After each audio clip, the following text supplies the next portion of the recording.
This is the easiest way to turn off an investor.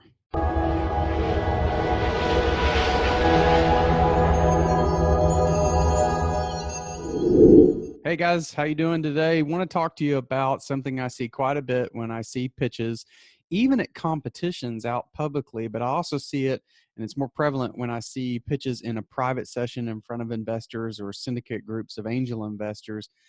The easiest way to turn off an investor is to disrespect them. So, one of the things I see with startups that are pitching investors is sometimes you'll be a little too confident. And sometimes it's a defense mechanism because, well, it can be a little bit troubling to go out in front of investors and pitch your idea and to, feel sure about what you're doing. And so what a lot of people will do is they'll take that kind of fake it till you make it approach. They'll just be overly confident when they pitch investors, and I've seen it turn south on a lot of startup founders.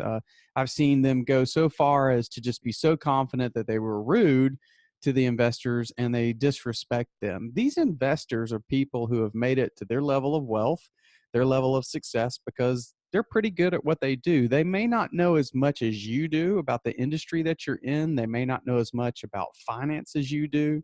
They may not know much about programming as you do, but these folks are successful for a reason and they've got to that level of success. And so they have a right to sort of be treated with some respect. Remember, when you're pitching these investors, you're asking for something from them, or at least you should be.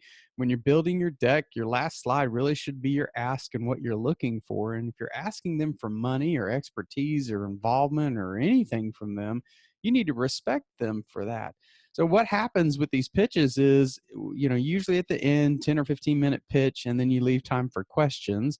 And the investors are asking questions, and that's usually the time frame when I see it go south. What will happen is the startup founder will get defensive about a question that they get asked.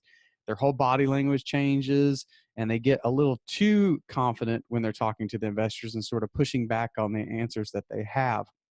I've also seen scenarios where some startup founders will make it blatantly clear that all they're looking for from the investor is money. I've been in a private investor pitch session where I arranged for a startup to meet an investor.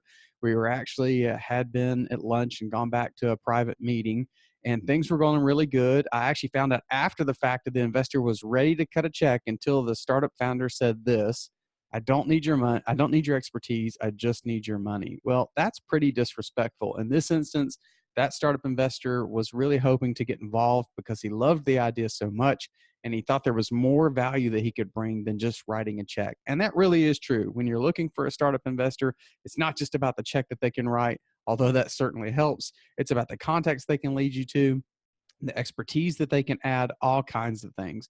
So the quickest way to lose an investor is to disrespect them and act like you don't need them at all. Make sure that you're being respectful. It's okay to be confident, but it's not okay to be disrespectful. Hope that information helps you. Talk to you later. Take care.